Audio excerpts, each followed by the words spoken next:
বন্ধুরা, গত ৫ই আগস্ট শেখ হাসিনা যখন গণভবন ছেড়ে ভারতে পালিয়ে যায়, তারপর থেকে একের পর এক অস্বাভাবিক জিনিস আমাদের সামনে আসছে, যেগুলো দেখে আমরা রীতিমতো অবাক হয়ে যাচ্ছি।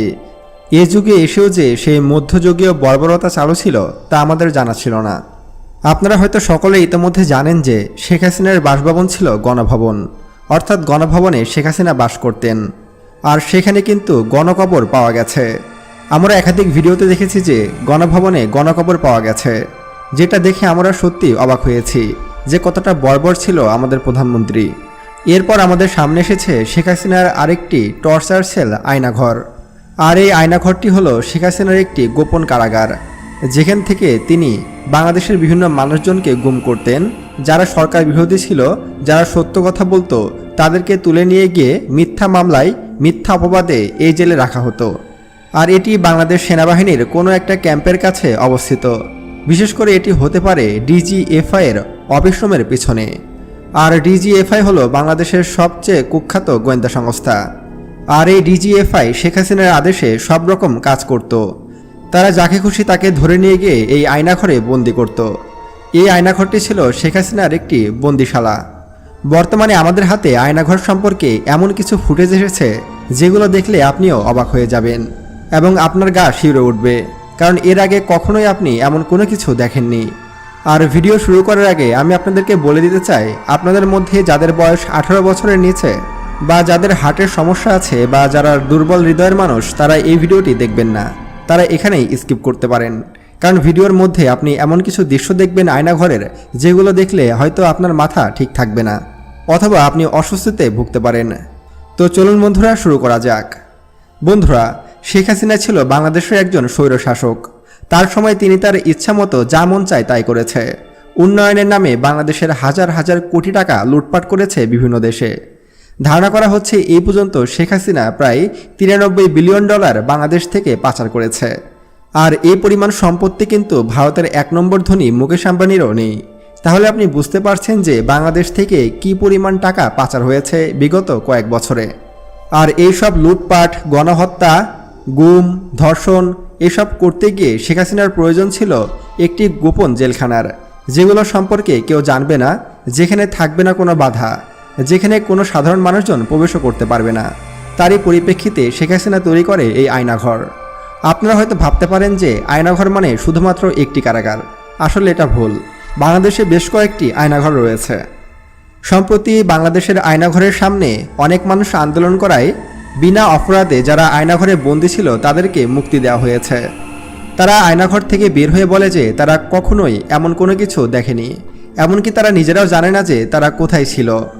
এই আয়নাঘরে অবস্থানকারে তারা বলেছে যে আয়নাঘরে ঠিকঠাক মতো খাবার দেওয়া হতো না এবং তাদের উপরে চরম নির্যাতন চালানো হতো। সপ্তাহে একবেলা খাবার জুটত। এমনকি এই আয়নাঘরে অনেকের আর্তনাদ দেওয়ালে ভেসে আছে। এমনকি আয়নাঘরের ভিতরে মধ্যযুগীয় কায়দায় বর্বরতা চালাতো পুলিশ বাহিনী। শুধু পুলিশ বাহিনী নয়, বাংলাদেশের গোয়েন্দা সংস্থা ডিজিএফআই কিন্তু ব্যাপক টর্চার চালাতো এই আয়নাঘরের ভিতরে। আপনাদের সামান্য একটু উদাহরণ দিই। এই আয়নাঘরে যারা সরকার বিরোধী ছিল, যারা জনগণের পক্ষে ছিল, যারা অন্যায়ের বিরুদ্ধে প্রতিবাদ করত, তাদেরকে নিয়ে ব্যাপক টর্চার করা হয়েছে। তাদের হাতের আঙুল কেটে ফেলা হয়েছে, তাদেরকে দড়ি দিয়ে বেঁধে ইচ্ছামতো পিটানো হয়েছে, সারা দিন রাত 24 ঘন্টা না খাইয়ে উল্টো করে বাথরুমের মধ্যে শুয়ে রাখা হয়েছে। আর এই আয়নাঘরের রুমগুলো এতটাই ছোট ছিল যে সেখানে কোনো মানুষ সঠিকভাবে বসতেও পারতো না। ছোট্ট একটি রুম, যেখানে শোয়াও যেত না, সেখানে তাদের প্রসাব করতে হতো, পায়খানা করতে হতো এবং তার মধ্যেই থাকতে হতো। তাহলে একবার কল্পনা করুন কতটা নির্যাতন চালানো হয়েছে এই আয়নাঘরে।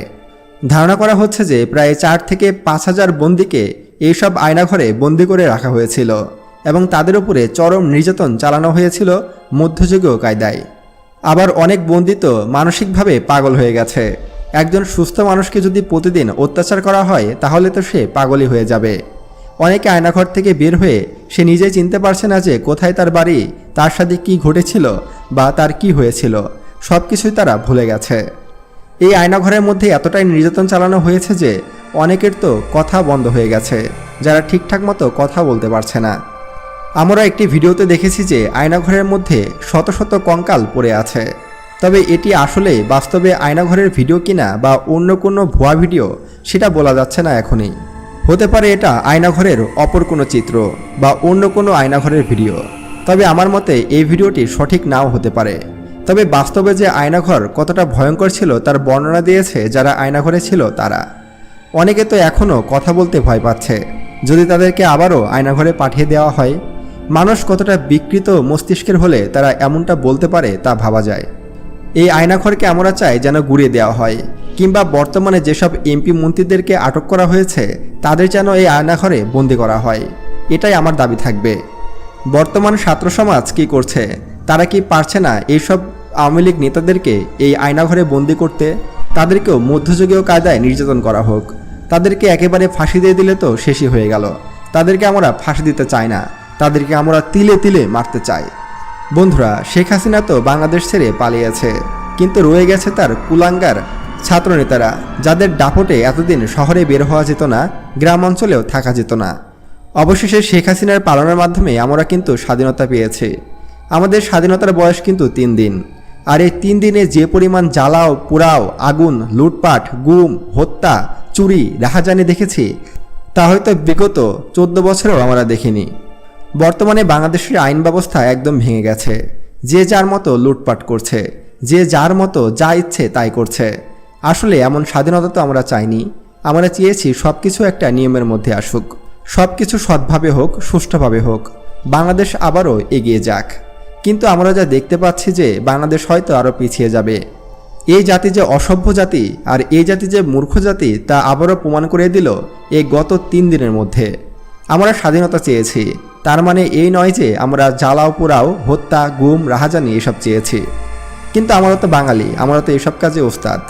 এমনকি জাতির জনক বঙ্গবন্ধু শেখ মুজিবুর রহমান, যার জন্য আমাদের বাংলাদেশ স্বাধীন হয়েছে, তাকেও অপমান করতে বাদ দেয়নি আমরা। তার মূর্তি সব ভেঙে ফেলেছে। যেহেতু ইসলামে আছে যে মূর্তি ভাঙা ফরজ, সেহেতু আমাদের মূর্তি ভাঙাটা ঠিক আছে। কিন্তু তার মূর্তির উপরে হিসু করা, তার মূর্তির উপরে জুতা ঝোলানো, এসব কোনো বাঙালি করতে পারে না। তবে সেটা যাই হোক, বাংলাদেশের সাধারণ মানুষের ক্ষতি করা কিন্তু কারো উচিত হচ্ছে না। আমি সম্প্রতি দেখছি যে বাংলাদেশের ডাকাতি, রাহাজানি ইত্যাদি অনেক বেড়ে গিয়েছে। এসবকে সুষ্ঠুভাবে সমাধান করতে হবে। তা না হলে এর দায় কিন্তু ছাত্রদেরকে নিতে হবে। যে ছাত্ররা আন্দোলন করে শেখ হাসিনাকে বাংলাদেশ থেকে তাড়িয়ে দিয়েছে, স্বাধীন বাংলাদেশের আশায়, সেই ছাত্রদেরকেই কিন্তু আবার সব কিছু গুছিয়ে নিতে হবে। এখন আমরা স্বাধীন, এখন আমরা চাইলে সব কিছুই করতে পারবো। আসুন আমরা সকলে মিলে সুন্দরভাবে দেশটাকে গড়ি, দেশটাকে নতুনভাবে সামনের দিকে এগিয়ে নিয়ে যাই।